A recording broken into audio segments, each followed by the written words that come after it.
Ladies and gentlemen, the following contest is scheduled for one fall with a 10-minute time limit. Introducing first from Miami, Florida, Orlando Jordan. It's Mike Tenay along with Taz welcoming you to this Explosion exclusive one-on-one matchup as we make our way towards Against All Odds Sunday, February the 14th on pay-per-view.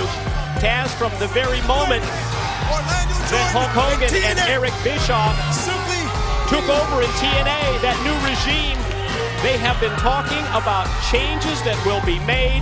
We see the appearance, the arrival of Orlando Jordan back in early January, our live special. That's when Orlando made his TNA debut. That's right. Ooh, yeah. His opponent from Elizabeth, New Jersey, Machismo, Lethal. My man right here, Machismo. You know, I'm a huge Black Machismo fan, man. I love this guy. How can you not? I'm telling you, he got a lot of, he's charismatic, as we say back in Brooklyn, charismatic. One-on-one competition, Black Machismo, Jay Lethal, Orlando Jordan this week on Explosion. We talked about Against All Odds. We talked about the change with the Hogan-Bischoff regime in TNA. And to me, at Against All Odds, we're going to see major signs of that change with the 8-card stud tournament, which will determine a #1 contender to the TNA World Heavyweight Champion. Hulk Hogan referenced the 8-card stud tournament as that opportunity for many individuals in TNA to get a shot at the title. And there's some serious players. I mean, you know, top contenders are the players in that tournament. I mean, so it's, whoa, wow. Well, there's a history between SoCal Val and Black Machismo, Jay Lethal. She needs to get over it by now. I mean, You would think. Yeah, I think. Well, woman scorned. What? Huh? Yeah, exactly. Sound bites. The thing that I like about the Bischoff-Hogan regime, the serious aspect when it comes to the competition, the fact that as a part of the 8-card stud tournament, Taz, there will be rankings going forward. Well, absolutely. I mean, you really got to pick your game up. And in my opinion, in any type of tournament, especially a tournament to this level, you got to take one match at a time, wrestle each match like it's your last.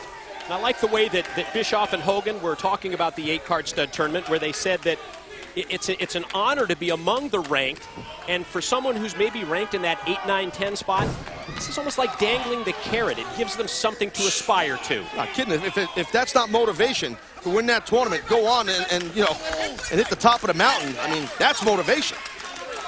Well, now right here, Wondered about the clean break in the corner, and Orlando Jordan does give it to Black Machismo. well, Orlando Jordan seems like he's all business right here. Machismo, a serious look on his face, if that's possible, from Jay Lethal. Catches a boot in the midsection. Oh, look at this. Back with those quick shots. The right's directed to the jaw, and then the running elbow. Well, that'll drop anybody. Good amount of impact right there, and watch out! Oh! Machismo snaps the neck of Jordan across the top steel cable. Positions himself up on top, and he's going to go high risk. Gonna soar! Big double sledge off the top. Here's the 1, here's 2. That was close. That was definitely close. Orlando Jordan, though, able to kick out. Phenomenal athlete, by the way, this Orlando Jordan. And the same for Black Machismo, no Jay doubt. Lethal. No doubt. Went back to the well a second time, was headed to the top. Jordan cuts him off. Where is the well, by the way? Why The do well people is say right there in that? the corner. It's just above the top. The top of the ring. It's not a well. I hate that. The well.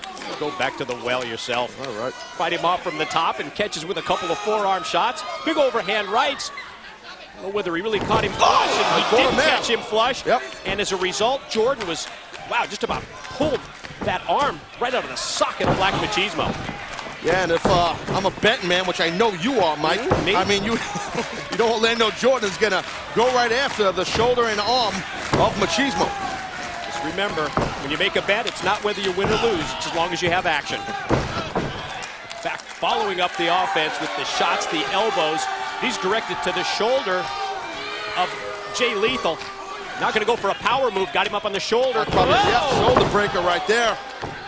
And Orlando Jordan has a size advantage on Jay Lethal and taking advantage of the power. That was an impressive display of strength, wasn't it? Absolutely. Boy, took his time going for the cover, and maybe that cost him. Probably did. Got a little too cocky, a little too much swagger. And you hear our audience here, TNA fans in the Impact Zone, kind of have the back of Jay Lethal. Probably not a surprise that Jordan goes back to work on the shoulder that's been damaged several times in this matchup. The right hand is free, and Lethal's tagging him right in the head with shot after shot. And finally, Jordan flips him overhead. Yeah, watch out, watch out. Ooh, good quickness there by Lethal, and flying forearm.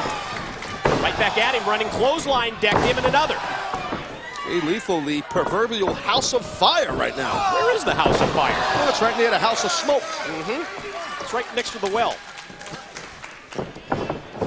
Quick reversal, headstand, back, elbow to the chest. Here's two. That handspring and that back elbow kind of must have been watching some of my old tapes, Jay Lethal. Or maybe not. Yeah. Oh! Sidestepping Black Machismo. And he goes shoulder first, and again, that damage done to the shoulder. Oh! And now we know, perfect setup as Jordan drives him down, hooks the leg, and gets the 3 count. Here's your winner, Jordan. He has been impressive ever since arriving in TNA on January the 4th. He being Orlando Jordan, I agree, but it was a hell of an outing, in my opinion, by Jay Lethal. Couldn't disagree. Jordan gets the win. We'll see you February 14th at Against All Odds.